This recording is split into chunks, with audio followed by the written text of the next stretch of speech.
होनी को कोई टाल नहीं सकता। एक दिन जन्मेजय वेद व्यास जी के पास बैठे थे।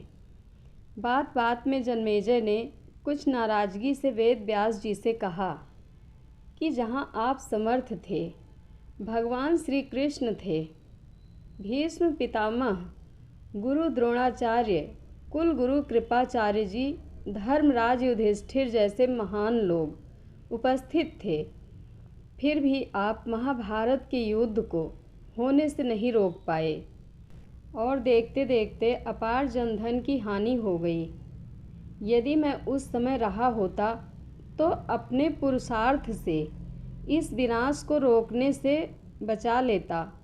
अहंकार से भरे जन्मेजय के शब्द सुनकर भी व्यास जी शांत रहे। उन्होंने कहा, पुत्र, अपने पूर्वजों की क्षमता पर शंका ना करो। यह विधि द्वारा निश्चित था, जो बदला नहीं जा सकता था। यदि ऐसा हो सकता तो श्री कृष्ण में ही इतनी सामर्थ्य थी कि वे युद्ध को रोक सकते थे। जन्मेजय अपनी बात पर अड़ा रहा और बोला, मैं इस सिद्धांत को नहीं मानता। आप तो भविष्यवक्ता हैं। मेरे जीवन की होने वाली किसी होनी को बताइए, मैं उसे रोक कर प्रमाणित कर दूंगा कि विधि का विधान निश्चित नहीं होता। व्यास जी ने कहा, पुत्र, यदि तू यही चाहता है तो सुन। कुछ वर्ष बाद तू काले घोड़े पर बैठकर शिकार करने जाएगा। दक्षिण दिशा में समुद्र तट पर पहुँचेगा।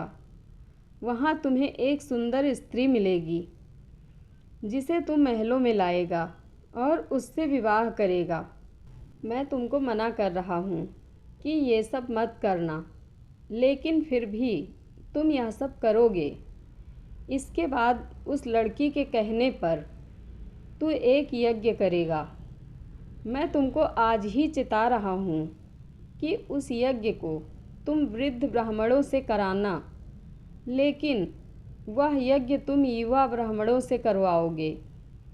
और जन्मेजय ने हंसते हुए व्यास जी की बात काटते हुए कहा कि मैं आज के बाद काले घोड़े पर ही नहीं बैठूंगा, तो ये सब घटनाएं घटित ही नहीं होंगी। व्यास जी ने कहा, ये सब होगा और अभी आगे की सुन। उस यज्ञ में एक ऐसी घटना घटित होगी कि तुम उस रानी के कहने पर उन युवा ब्राह्मणों को प्राण दंड दोगे, जिससे तुझे ब्रह्म हत्या का पाप लगेगा और तुझे कुष्ठ रोग होगा और वही तेरी मृत्यु का कारण बनेगा।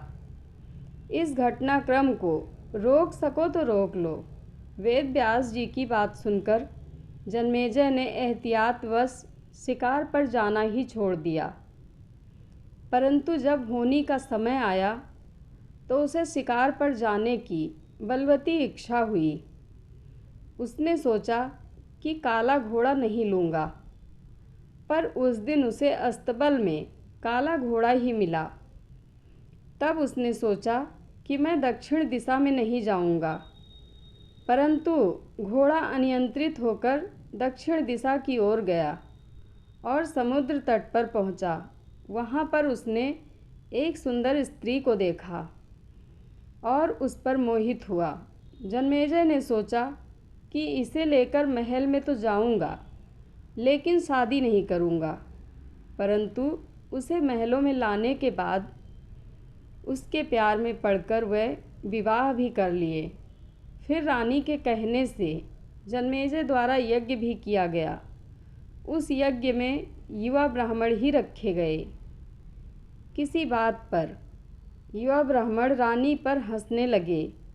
रानी क्रोधित हो गई और रानी के कहने पर राजा जन्मेजय ने उन्हें प्राण दंड की सज़ा दे दी। फलस्वरूप उसे कोढ़ हो गया।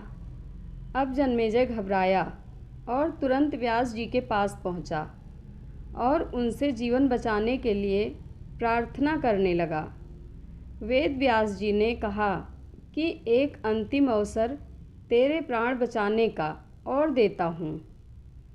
मैं तुझे महाभारत का श्रवण करवाऊँगा। जिसे तुझे श्रद्धा एवं विश्वास के साथ सुनना है।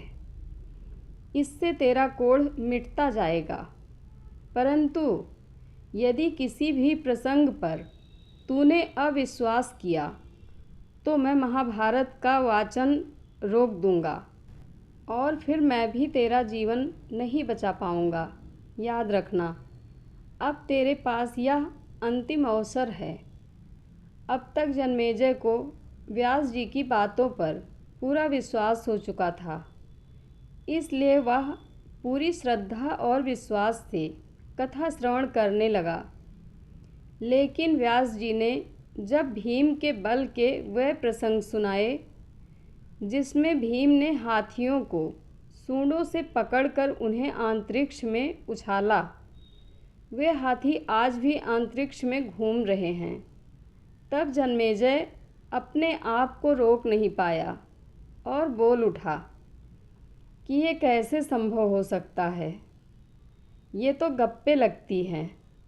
व्यास जी ने महाभारत का वाचन रोक दिया और कहा कि पुत्र, मैंने तुझे कितना समझाया था कि अविश्वास मत करना, परंतु तुम अपने स्वभाव को नियंत्रित नहीं कर पाए, क्योंकि यह होनी द्वारा निश्चित था।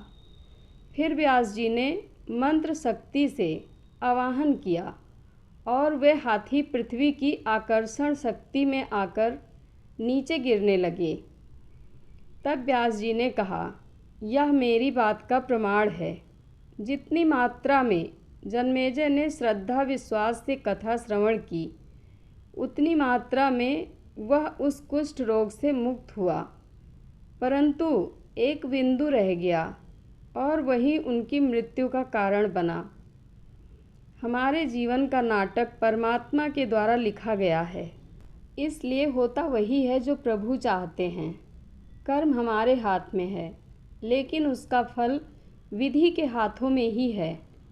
गीता के 11वें अध्याय के 33वें श्लोक में श्री कृष्ण अर्जुन से कहते हैं, उठ खड़ा हो और अपने कार्य द्वारा यश प्राप्त कर। यह सब तो मेरे द्वारा पहले ही मारे जा चुके हैं, तू तो निमित्त बना है। ईश्वर पर विश्वास रखें, होनी को टाला नहीं जा सकता, लेकिन नेक कर्म व ईश्वर नाम जाप से मानव जीवन में सुधार अवश्य संभव है। जय श्री कृष्णा। धन्यवाद।